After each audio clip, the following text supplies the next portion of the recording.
recently TikTok has been in the news, so I've done a little bit of reading on the Wall Street Journal and whatnot about what TikTok actually collects and why this is a security threat.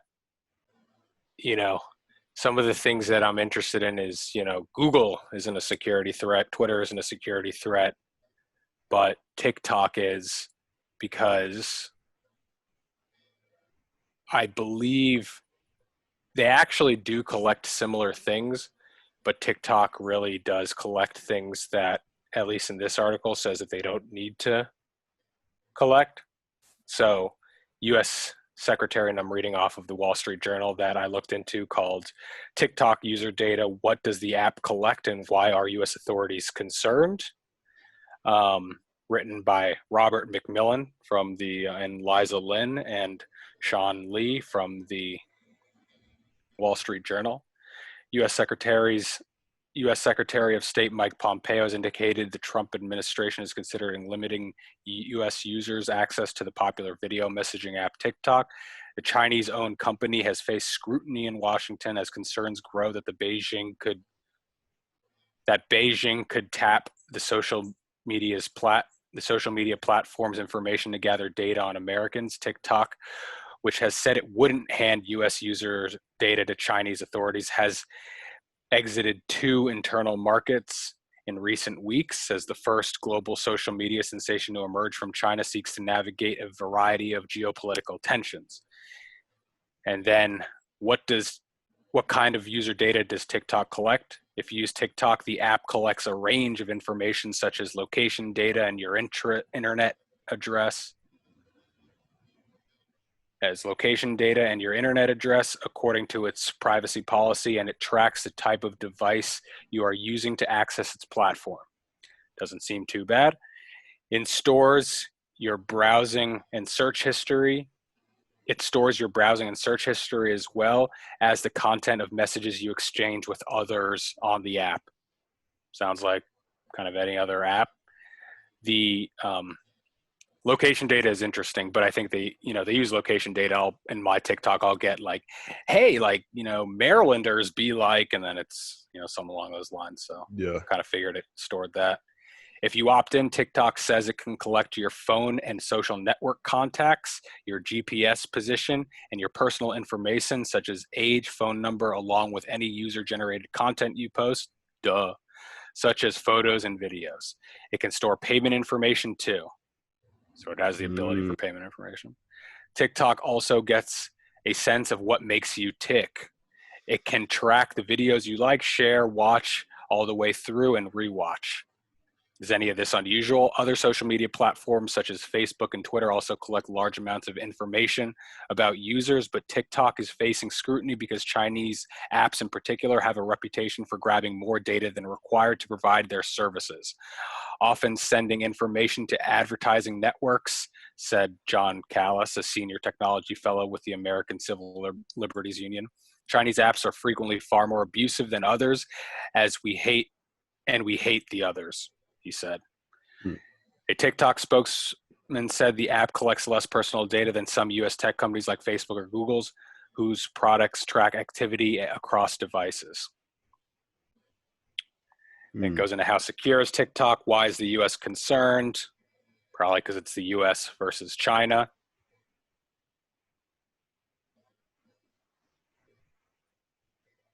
The U.S. officials are concerned the Chinese government is potentially building a vast database of information that could be used for espionage, identifying U.S. government employees who might be susceptible to blackmail.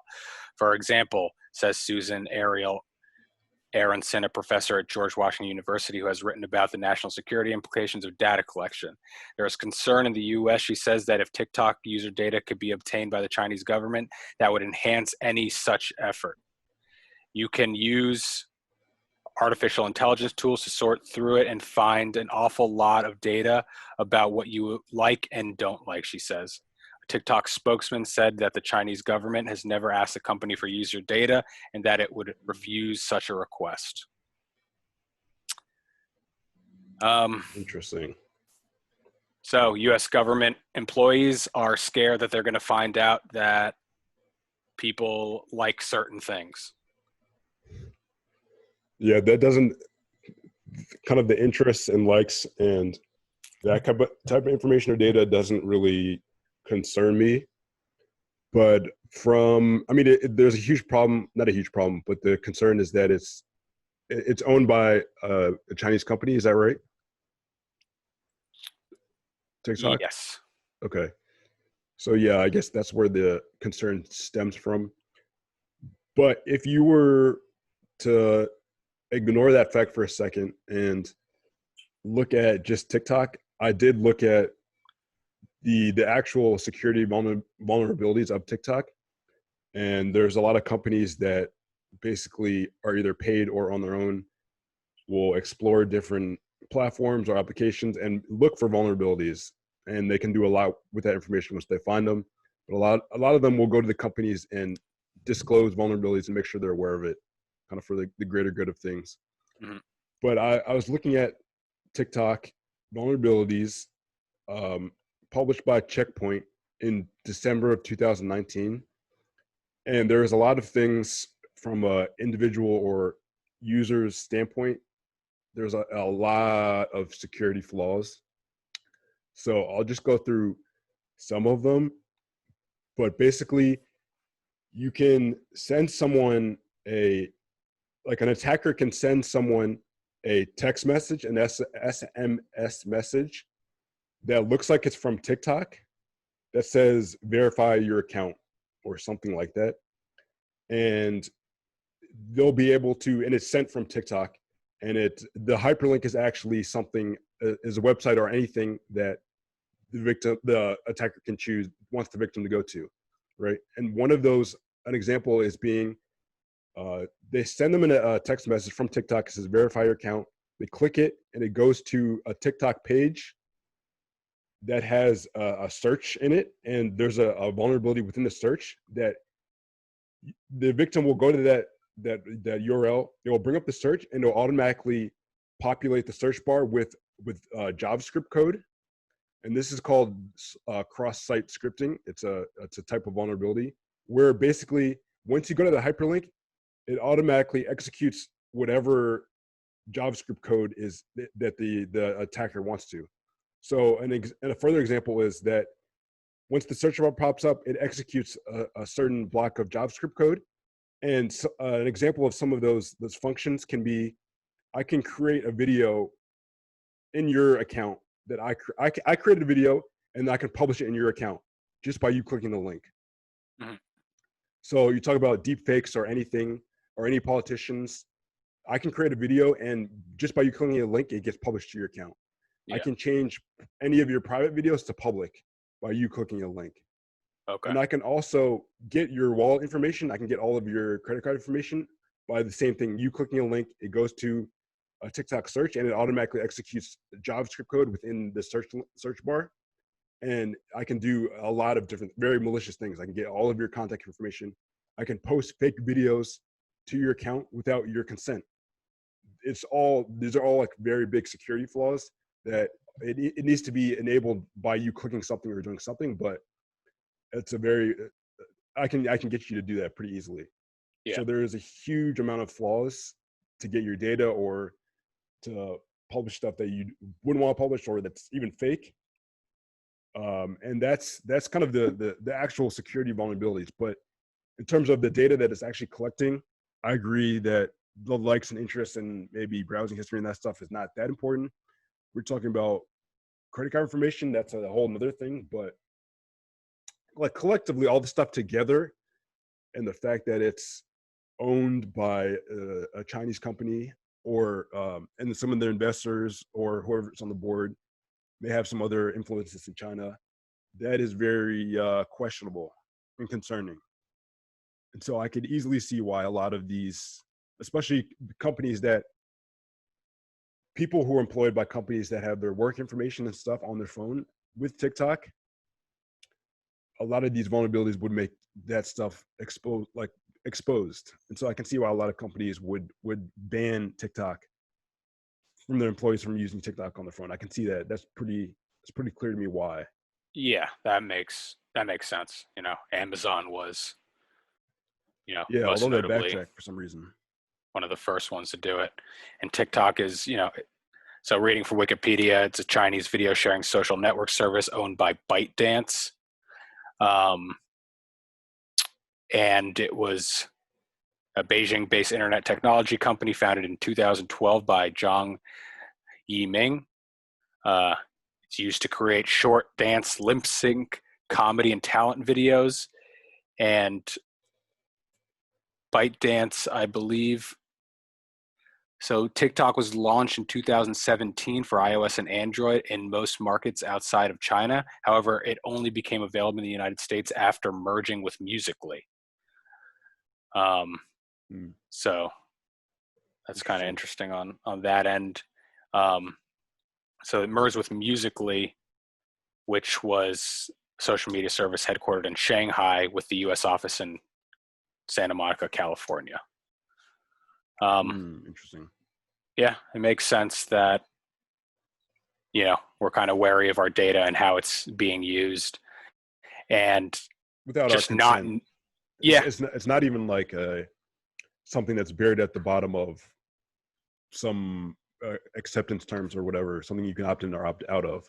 But there's a lot of vulnerabilities, like bugs that can be exploited within the app, that it's not just something that they're aware of, but that someone can maliciously target TikTok users in a way that was not intended. But do you think if they fix those security flaws and made it public, do you think that would make it more comfortable, or do you think that the U.S. is more scared of Chinese having data of some of their employees potentially liking unflattering things, porn?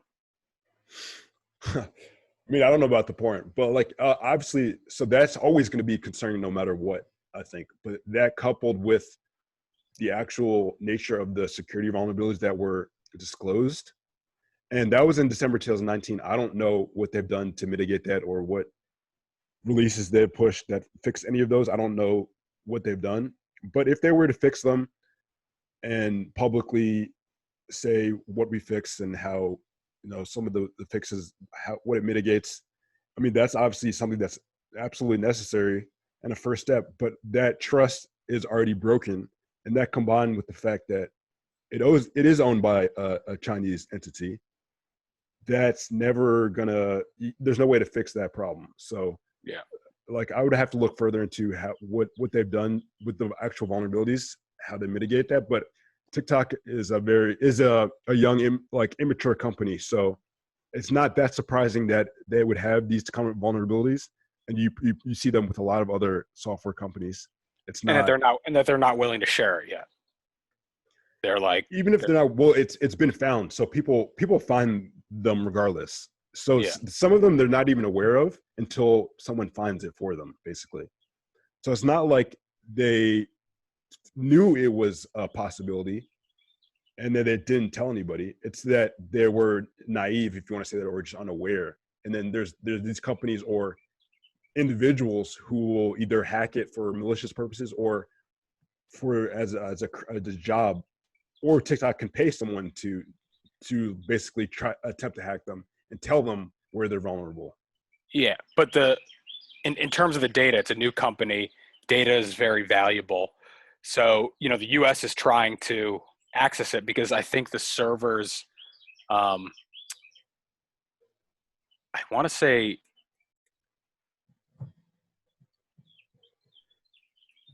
I think the TikTok servers one might be in the U.S. So the U.S. is trying to claim that they should be able to see where that they should be able to see data through there. And I'm trying to see where the TikTok servers are. While you're looking it up, I just think it's crazy. It's insane that I could potentially ruin your life by posting a fake video on your feed. If I had the capability of creating a fake video of you saying racial slurs or doing something. So yeah, I was able to create a video of you killing someone. Yeah. And it's one thing to post it on YouTube or something, and then kind of a neutral platform. But if I were able to programmatically post it on your feed, so it's coming from you, and it looks like you and everything, it's very hard for you to say. And obviously, killing is a huge extreme example, but it just say it's like a video that looks like it's coming from a phone, and you're talking to someone, and you drop a racial slur. I post that on your feed. It's hard to say that I was hacked or something. Obviously, you're gonna say that, but it's hard to come back from that. That's what you say in court, right? Like if all this shit gets taken to court and people get, defamed and whatnot. Yeah, you can take it. I mean, there are ways to prove it that it was fake. Yeah. But at first, so it's just I could potentially ruin your life initially by having the ability to post something on your feed through a vulnerability. That's crazy to me. Yeah, it is kind of interesting, and I think just that data protection for a startup company, it just makes a lot of sense that they're like, no, like, we'll be fine. Like you can't have any of our data. Like data collection is just like very interesting when it comes to kind of geopolitical environment. Yeah. TikTok has also been considering opening a new global headquarters as early as December. Singapore, London, and Dublin were considered as possible locations. But yeah, it's I'm curious to where this is going to go. Kind of the battle of, even referring to Facebook, how all these tech companies and how the governments at play and public manipulation can, and how the laws are going to be, written for this. Like, are there laws written for, like, can you say like, no, this is a deep fake, and then they have to get coders to like go in and say that, yeah, this is deep fake technology. It seems pretty difficult to. It is to do, and then what? It's up to like the subjective like judge to be like, this looks like that person. Yeah, he's guilty.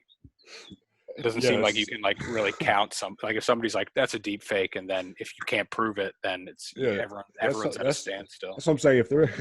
If like in court, if there was a video of you like stabbing someone and that was being used as evidence, but you're the only person that knows it's fake, it's like actually fake, but there's no way to prove it. It was just a deep fake. That'd be the most frustrating thing of all times. Like, yeah, and then you go to a jury, and it's up to the jury, and you're just like, yeah. Christ, that's not me. But everything about it looks perfectly like you. Yeah. Sounds wild, but we're not going to solve that mystery now.